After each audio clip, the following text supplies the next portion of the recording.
이메일로 업무를 주고받거나 USB로 파일을 전달하거나 아직도 이렇게 업무를 보고 계신다면 우리 회사가 아직 2000년대 초반에 머물러 있다고 보시면 됩니다.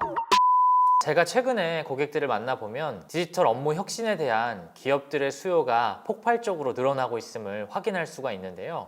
2021년은 업무 혁신과 조직 성장이라는 키워드가 모든 기업 관리자들의 고민 1순위일 것 같아요. 전 세계 누구한테나 물어봐도 2020년 가장 기억에 남는 키워드는 단연 코로나가 아닐까 합니다. 코로나를 맞이하기 전과 후의 일상이 엄청나게 변화를 했는데요. 산업에 있어서도 코로나19로 인한 디지털 전환이 많이 앞당겨졌습니다.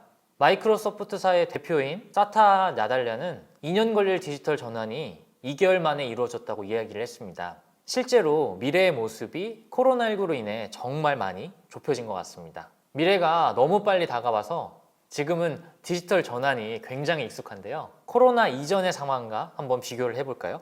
학교에서는 당연히 현장에서 교육을 받아야 했던 과거에서는 지금은 온라인으로 교육을 대체하는 일들이 일어났고요. 식당에서는 QR코드를 인정하지 않고서는 들어갈 수 없게 되었습니다. 제조업에서는 로봇이 사람을 대신해서 위험한 일들을 해내고요. 의료업에서도 예방적인 의료를 시작하게 되었습니다. 코로나19로 산업기술의 디지털 변화가 급속도로 이루어졌는데요. 그럼 우리의 업무 방식은 어떨까요? 이메일로 업무를 주고받거나 USB로 파일을 전달하거나 엑셀로 일일 보고를 하고 수기로 업무를 보는 것. 혹시 아직도 이렇게 업무를 보고 계신다면 우리 회사가 아직 2000년대 초반에 머물러 있다고 보시면 됩니다. 글로벌 휴먼 캐피탈 트렌드 리포트 연구 결과에 따르면 앞서 말한 것처럼 기술은 점차 발달하고 있는데 비즈니스 생산성이 18세기 수준에 머물러 있다고 봐야 될 것 같습니다. 코로나19 이후에 디지털 전환이 가속화되는 시대에는 이 격차를 줄이는 것이 기업의 경쟁력이 될 것이다 라고 많은 전문가들이 이야기하기 시작했는데요. 미국 하버드 경영연구원에서 디지털 전환을 이루어낸 회사와 그렇지 못한 회사의 매출과 순이익을 비교를 해봤습니다. 3년 평균 매출 이익을 비교해봤을 때 20% 정도 차이가 발생을 하더라고요. 장기적인 관점에서 본다면 디지털 전환은 단순한 매출 경쟁이 아니라 생존을 위한 필수 요소라고 볼 수 있을 것 같습니다. 국내 기업에서도 디지털 전환을 하기 위해 많은 노력들을 하고 있는데요. 아무리 보수적인 기업이라고 하더라도 업무 방식의 혁신을 과제로 삼지 않은 기업들은 없는 것 같습니다. 글로벌 선두 기업은 국내 기업보다 더 적극적으로 디지털 업무 혁신을 시도를 하고 있는데요. 디지털 혁신을 위한 주요 비즈니스 전략의 공통된 주제인 디지털 워크플레이스, 이 단어가 굉장히 낯설게 느껴지실 거예요. 2020년에는 디지털 워크 포메이션이라는 단어를 사용을 했더라면 요즘에는 디지털 워크플레이스라는 이 단어를 사용을 합니다. 디지털 워크플레이스는 디지털 기술을 활용을 해서 사용자 중심의 최적화된 일하는 방식과 환경을 구현하는 것인데요. 단순히 디지털 기술을 도입해서 이노베이션 하는 것이 아니라 일하는 방식의 전체적인 변화를 뜻합니다. 조금 더 풀어서 워크플레이스를 성공적으로 이끌기 위한 핵심 키워드 10가지를 한번 말씀드려 보도록 하겠습니다. 먼저 첫 번째로 플레이스, 공간입니다. 공간에 제약 없이 디지털 기기를 통해 동일한 작업 환경을 제공하는 것.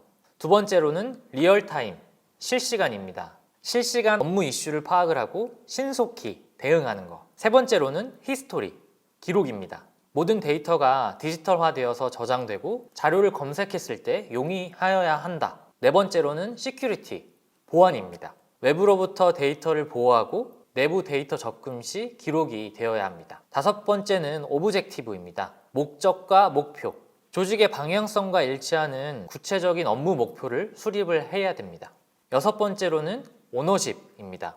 프로젝트별 책임자를 명확히 하고 주인의식을 강화해야 됩니다. 일곱 번째로는 파트너십입니다. 외부 파트너사와도 유기적으로 협업할 수 있고 시너지 효과를 내야 됩니다. 그 다음에 여덟 번째, 생산성입니다. 반복적인 업무 자동화가 돼야 되고 고부가 가치 업무 생산성이 증대되어야 됩니다. 아홉 번째로는 업무 만족도입니다. 개인별 최적화된 업무 환경을 통해서 업무 만족도가 결과적으로 향상되어야 됩니다. 그리고 마지막 열 번째, 그로스, 성장입니다. 지속 가능한 조직으로 성장을 위한 경영 전략이 중심이 되어 있어야 됩니다. 앞서 말씀드린 것과 같이 단순한 기술 도입이 아니라는 것을 알 수가 있습니다.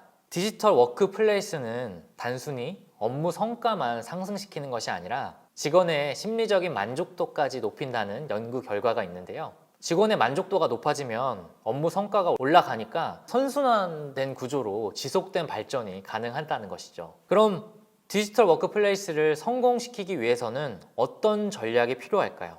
디지털 워크플레이스를 성공시키려면 디지털 협업 혁신 3요소가 필요합니다. 바로 툴, 도구, 프로세스, 컬처, 문화입니다.